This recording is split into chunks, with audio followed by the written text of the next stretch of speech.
vais super bien et donc on se retrouve aujourd'hui pour une nouvelle vidéo. Et donc aujourd'hui ce sera une vidéo partenariat puisque je suis très contente de pouvoir vous présenter un yaoi, ça fait super longtemps. Et donc eh bien j'ai reçu avec la plus grande des surprises parce que je n'étais absolument pas au courant.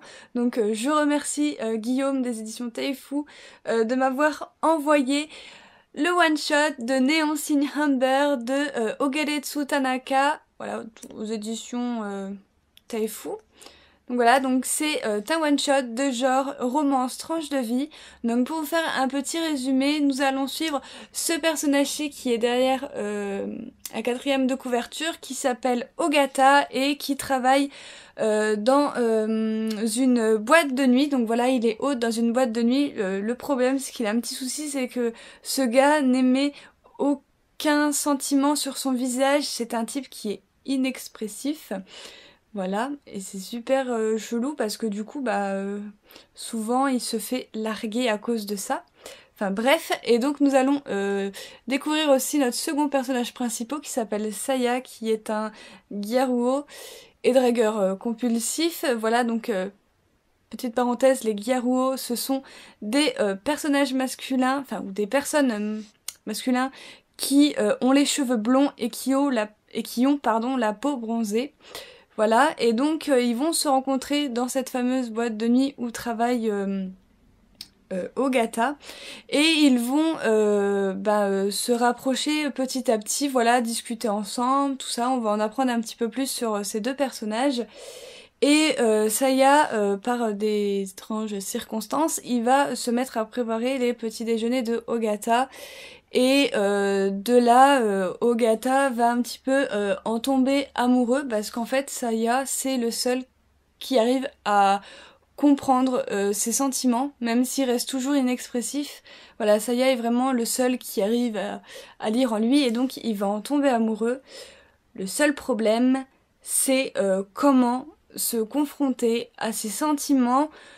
Comment je pourrais tomber amoureux d'un homme alors que j'ai toujours aimé des femmes? Est-ce que je vais pouvoir le toucher? Est-ce que je vais pouvoir l'embrasser? Est-ce que je ne vais pas tout simplement refuser son corps tout simplement? Et donc voilà à peu près pour le résumé, je vais pas vous en dire parce que déjà que c'est un one shot. Donc du coup là c'est vraiment un one shot que j'ai vraiment beaucoup adoré. La mangaka me surprend à chaque fois. Voilà, là on est dans l'acceptation de soi, l'acceptation de ses sentiments. On va nous parler aussi d'homophobie. Et on va nous parler aussi de faire confiance à l'autre personne finalement. Voilà.